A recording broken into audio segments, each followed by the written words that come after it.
একদিকে ঝড় বৃষ্টি, অন্যদিকে মায়ের পাঠানো মজাদার চীনা হাঁসের মাংস রান্না করতেছি।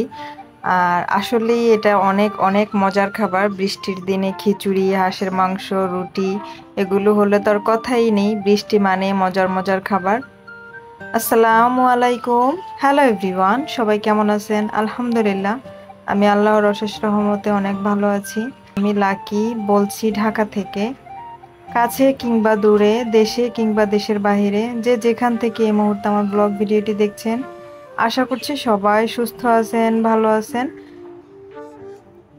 সবার সুস্থতা কামনা করে প্রতিদিনের মতো আমার আরও একটি ডেইলি লাইফস্টাইল ব্লগ নিয়ে চলে আসলাম আপনাদের মাঝে।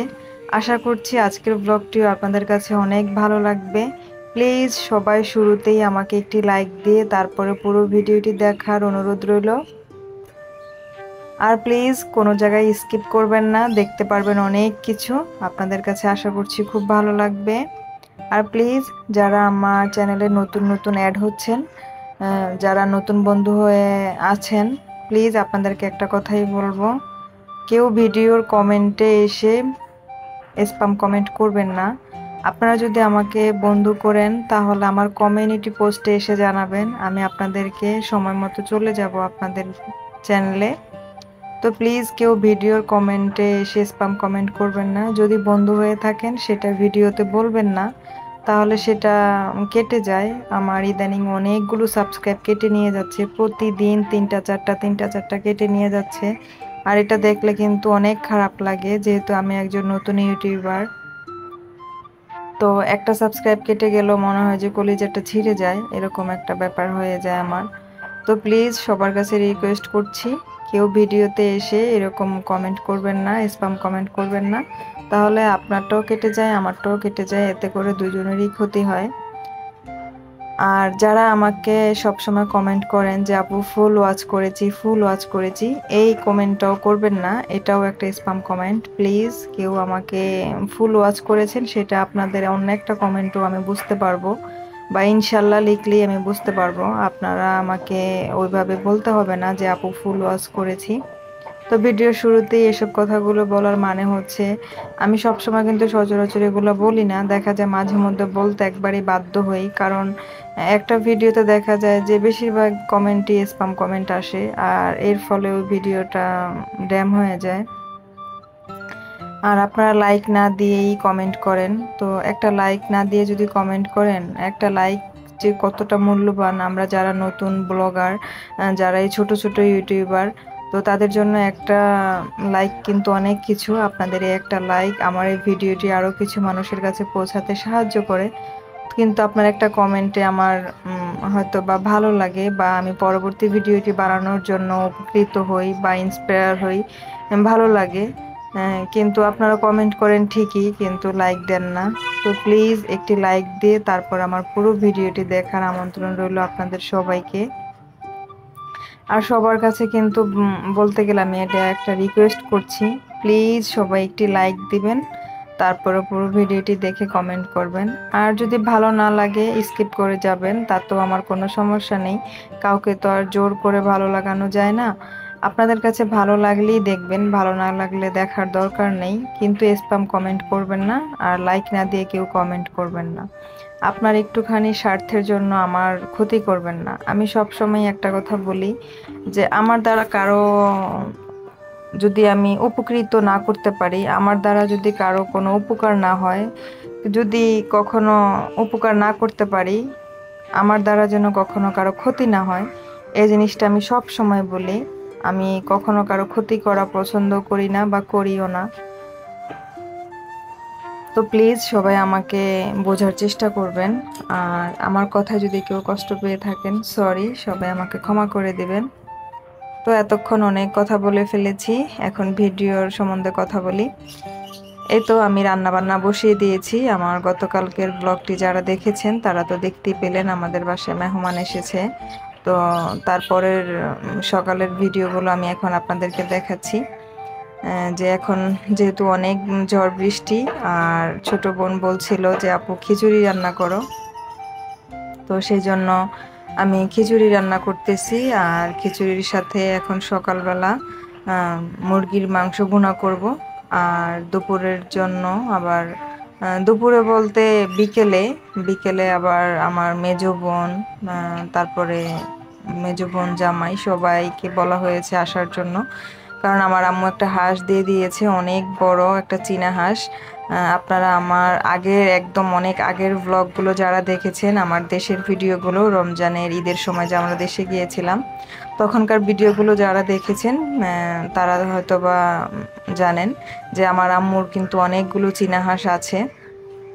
তো সেইখান থেকে আমার আম্মু একটা দিয়ে দিয়েছে যে অনেক বৃষ্টি হচ্ছে আবার এগুলা না চলে যায় কোথাও, কারণ গ্রামে কিন্তু যখন অনেক বৃষ্টি হয় অনেক পানি হয়, আর ওই জমা পানিতে দেখা যায় যে হাঁসগুলো ভাসতে ভাসতে অন্য কোথাও চলে যায়।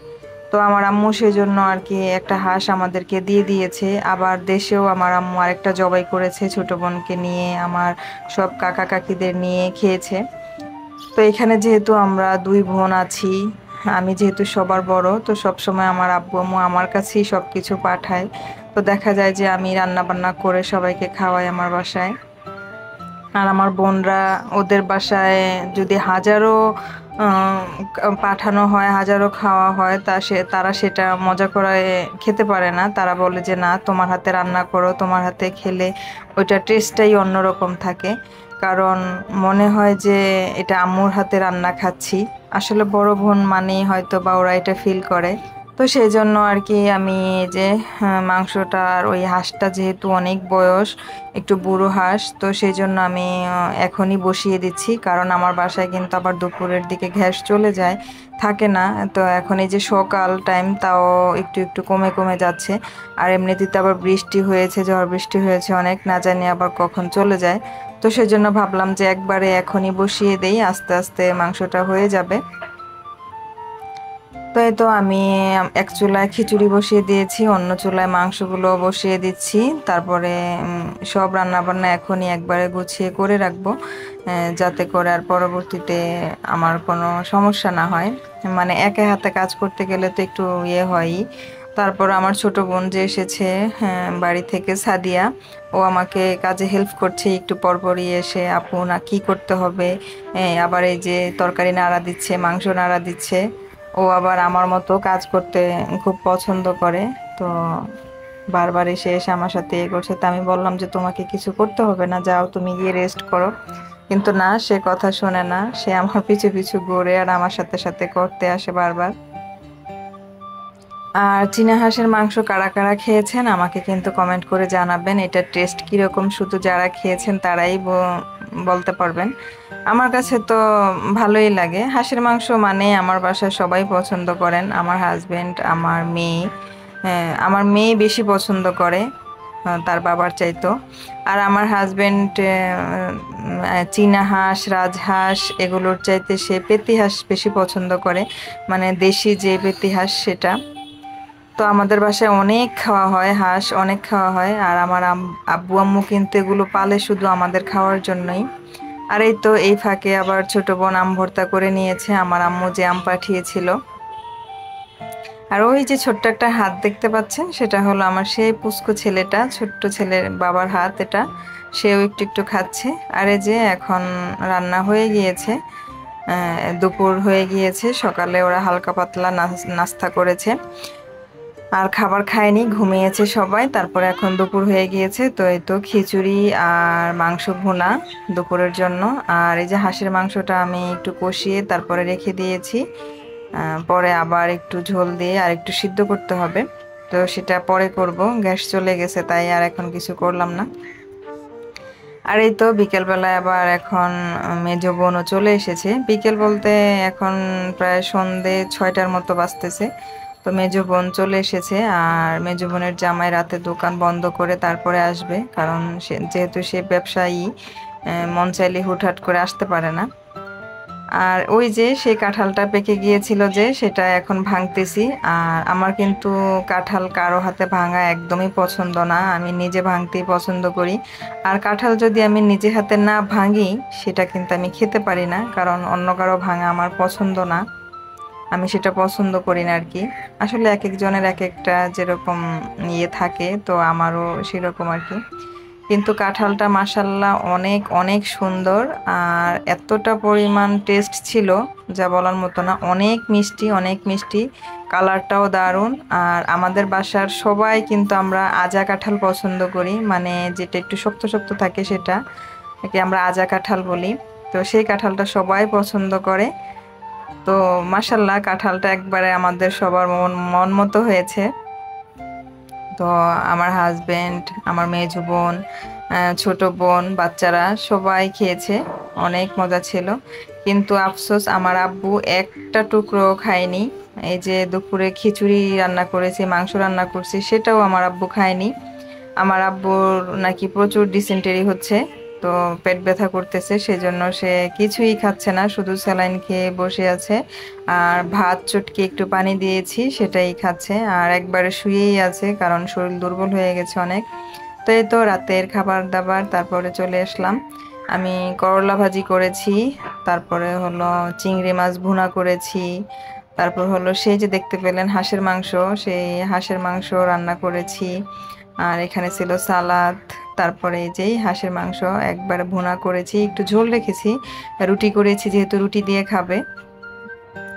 আর এই ভিডিওটা কিন্তু অনেক আগের, যে আমার দেবর দেশে থেকে আসছিল তখনকার ভিডিও।